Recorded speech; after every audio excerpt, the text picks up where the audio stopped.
we can talk about your this thing and yeah, absolutely. So her example was it's difficult to get these codes in order to add to the website. We can catch up later, and if any of you have a similar kind of question, just send me an email and we'll help you find the code for you. But it's basically very simple, and most networks make it easy for you because they want you to kind of connect and link those sites together. Because that's how you're going to get targeted audience who are willing to listen to what you post over there. So that should be an easy way out. Right. So yeah, that's the second part of it. Once you have your page, once you have your content, then you start posting interesting information over there. Link it up with your website so people who visit your website know where to follow you for additional information. People who come to your Google Plus page or Facebook page know where to go back to see your actual website where you have already determined what you want them to kind of work on.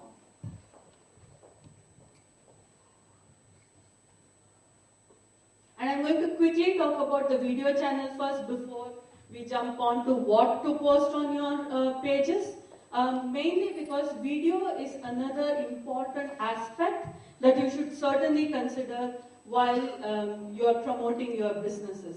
Videos are very, very effective, and if you think of it, think of your social media streams. Think of your Facebook stream or Google Plus stream or Twitter stream. Anytime you just have text updates one after the other, you're probably just skimming through them. You're not actually reading through them. But if you see a post with a photograph or you see a post with a video, you are at least going to stop to look at what that post is about. So video is very effective.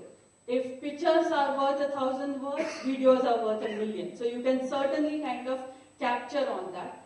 Videos also have a way of making it easier to kind of reshare. So if I see an interesting advertisement, I would probably reshare it to my friends. If they find it interesting, they would reshare it to their friends. And it can slowly become viral in no time.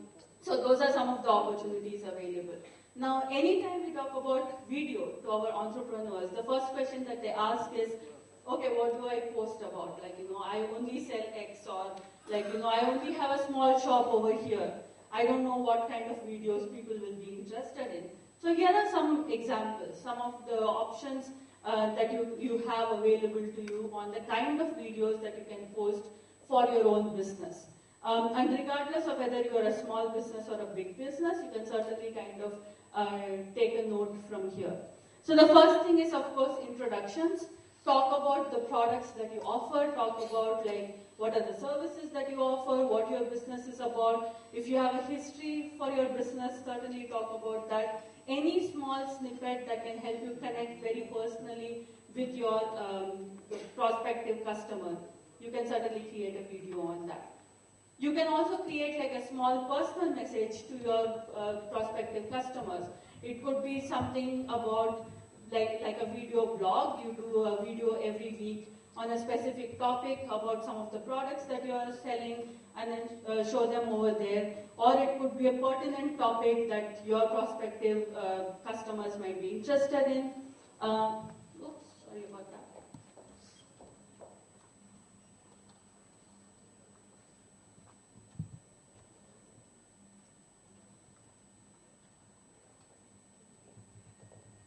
If you have any events or product demos, certainly include them in. So if you're launching a product, you could have a teaser video talking about the product leading up to the launch.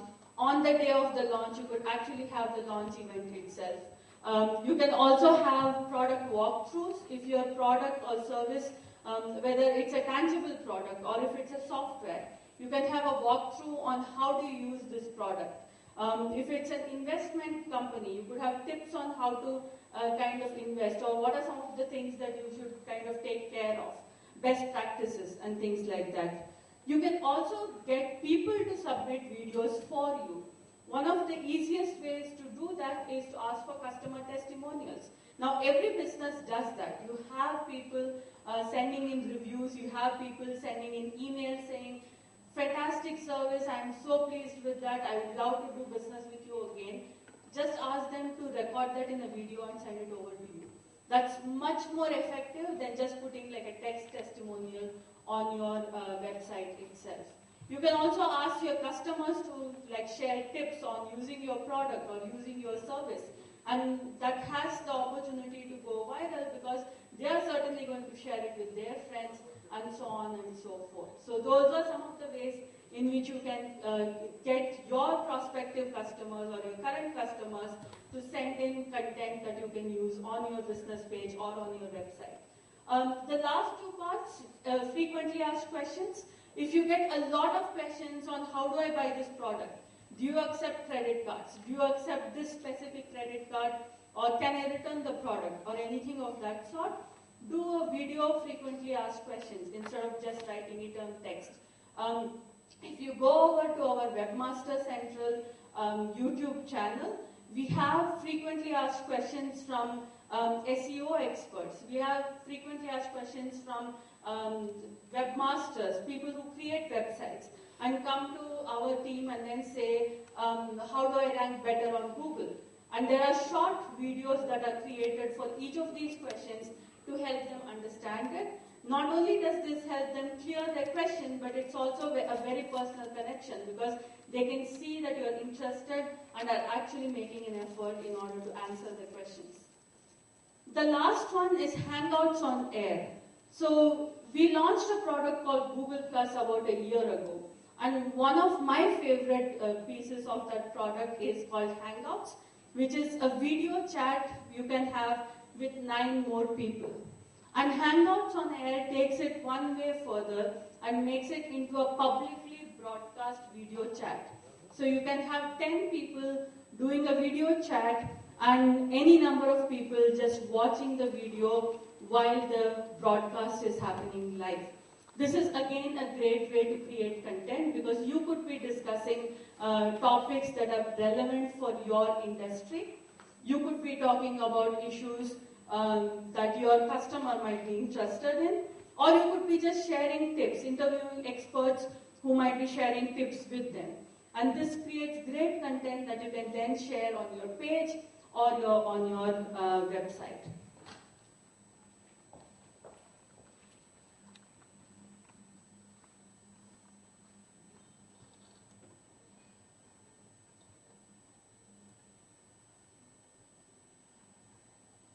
Now let me talk a little bit about your pages on social media. Like I mentioned, you should certainly have a website where you will have your main content.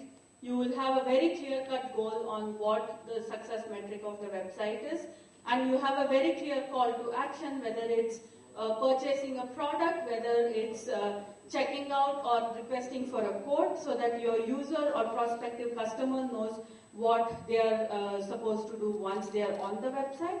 And then you have your social media pages where you would start posting information where people can engage with you, where you can have a circle of loyal customers that will come back to you again and again, that will recommend you to their friends, and that will basically be available as a resource whenever you're launching a new product or service for feedback, for motivation, or anything else that you might need. So here's a small segment that we kind of take users through on what are some of the things that you need to make sure that your business page has, whether it's on Facebook, whether it's on Google+, or whether it's on Twitter. One of the things that we also recommend to our entrepreneurs is certainly have a page in every prominent social network, including any niche networks that their business might need. For example, if I'm a recruiter, I naturally need a page on LinkedIn. If I'm an artist, I should certainly look for a page on Pinterest so that I can reach my target audience. So it's not just Facebook, Google+, or Twitter, it's also any other social network that your target audience might actually be interested in. And how do you decide on where to spend more or less of your time? It's basically looking at the last module, which is track and optimize. Once you start posting, you also start tracking where are you getting the biggest returns from. Am I getting more sales because of a particular ad I posted? Or is it because of a post on Google Plus? Or is it because of a link that was shared by someone else because they purchased a product and wrote a really good review on my site? And all of this will tell you where you need to spend more time on and where you need to tweak your strategy a little bit so that it can be more profitable for you. So let's start with first your profile. Now these examples and the ones that I'm going to show you are naturally of Google+, but this is the same regardless of whichever social network that you're using. You can certainly map it to any other social network that you have a page on. Lying outside all over and things like that. Would you even bother going to that shop? You probably won't. You will be like, the shop is shut down. I don't think this has all the products or services that I am interested in. It's the same for your online presence, whether it's your website or whether it's your business page. Never have an under construction message over there unless and until you want to lose your customers. So before you even start looking for followers, before you even start looking for target audiences, fill up your profile.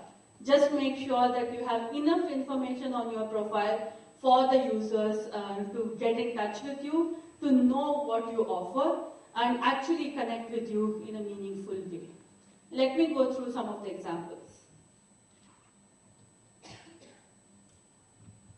Okay. So this is again one of the pages that one of our entrepreneurs has created. And this is a school. So you can see over here the first thing that they have done is your profile picture is the logo of the school. And when you mouse over any of the messages, you can also see that the icon shows up over here. There are photographs of the school, of kids playing around. If you go to the About Us section, there's a big introduction about the school itself. There are links. There are hours. Naturally, the school is not open all hours, so they have mentioned when can parents come and see them. There's a website link, there's contact information, there's a full address. This basically tells whoever visits this page that there's at least some like tangible presence available for this particular person. I can call them up, I can go over and visit that particular school. I can actually see what it's like in the school itself without having to visit them over here. Here's another example. So this is Archana's kitchen, and Archana Doshi, one of the videos that we saw just a while before, has, of course, she doesn't have like a brick and mortar store. She works online completely. She shares her recipes online. She does hangouts online, and so on and so forth. So her introduction is mainly about herself. And then she has links to her website, she has links to her blogs and other details. There's an email, people can reach out to her over here. What is on an ongoing basis is she has a new profile picture every week. So anytime she does a new recipe, she has a new profile picture. So this time it's, I think, cupcakes. So she has a cupcake. If you see it in like another week or so, it will probably be a completely new dish over there.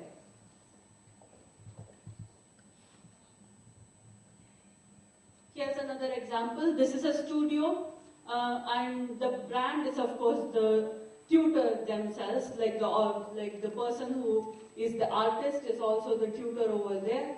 You can see the school over here. This is their art school where people are painting. There's also a map on the side, along with like a phone number and other details. And you can see that there are also reviews for the same. And people can read through the reviews and decide whether they want to come over and visit you or not.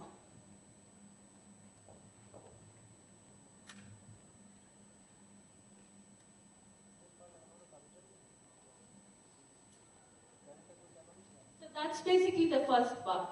Make sure your profile is ready before you even start looking for followers. And the last section where I mentioned post frequently and have at least 4 or 5 interesting posts before you start looking for followers.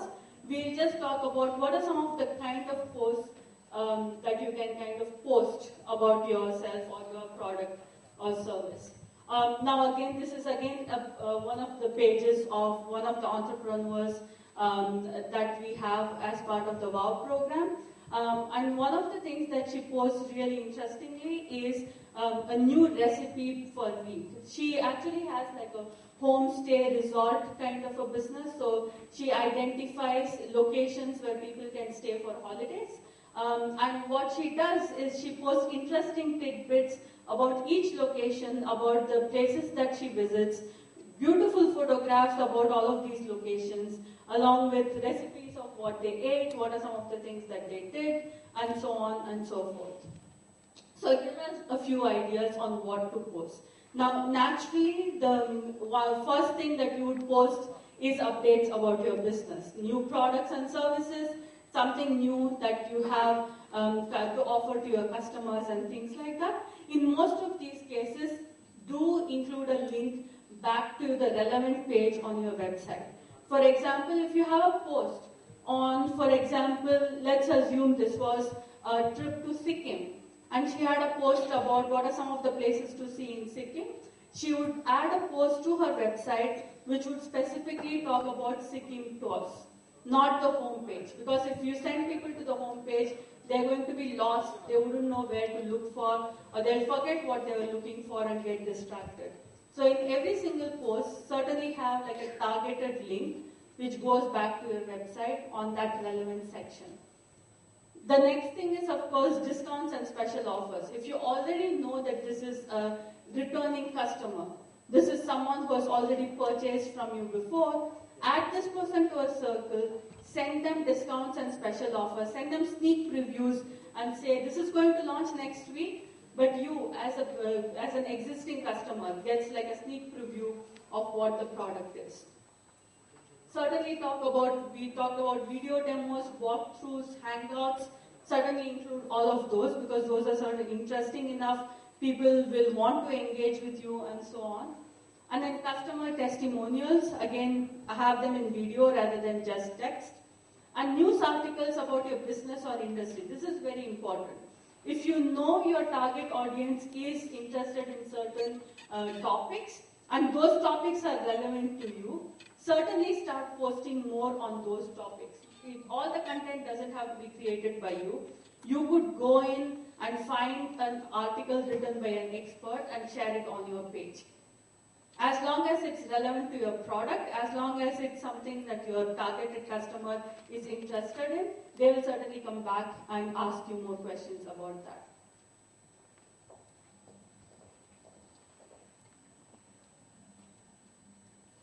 And the next thing I would certainly say is engage with your followers. One of the things that most businesses do is once they post something, they really forget about the post. They don't do anything else to the post at all. What this does is for the user, they feel like, okay, I went in, I liked your post or I +1'd your post, but there's no engagement back.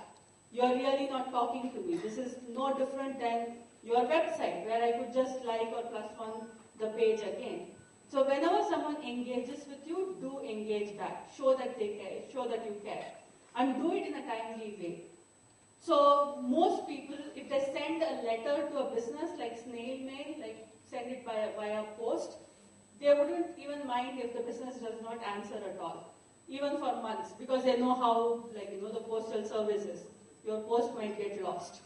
If you send an email, they would be okay waiting for a week, because even now, in India, not most businesses check their email every single day. So they are fine with that. Social networks, not really that flexible. If they post a question to you, if they plus you, mention you and say, can you please help me with this? And you don't respond for a couple of days, they'll basically think this business is dead. It's not actually active on the social network at all. So anytime you have a social presence, make sure you're investing the time to also engage back. So if you're spending about an hour on the social media page, spend 30 minutes on it posting new content, 30 minutes on it engaging with your customers on previous posts, resharing enough information, stuff that's interesting to them, and so on.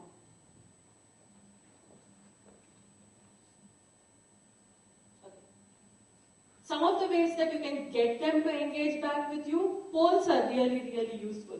So you can ask them, here's my product. Do you like it in green, blue, or yellow? Or here are some of the things that I'm interested in doing.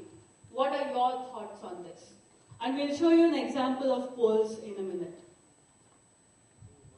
Host Hangouts. This is what I call the 10-way video chat that I mentioned earlier.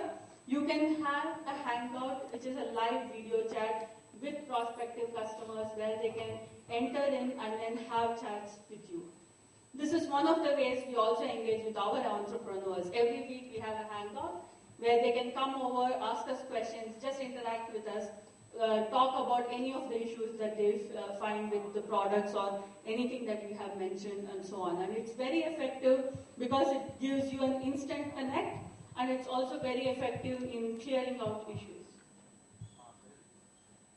Connect with other groups in the industry. Find other groups which have similar kind of interests, and this is where you will find your prospective customers too. This is also where you can find enough content that you can share as experts with others.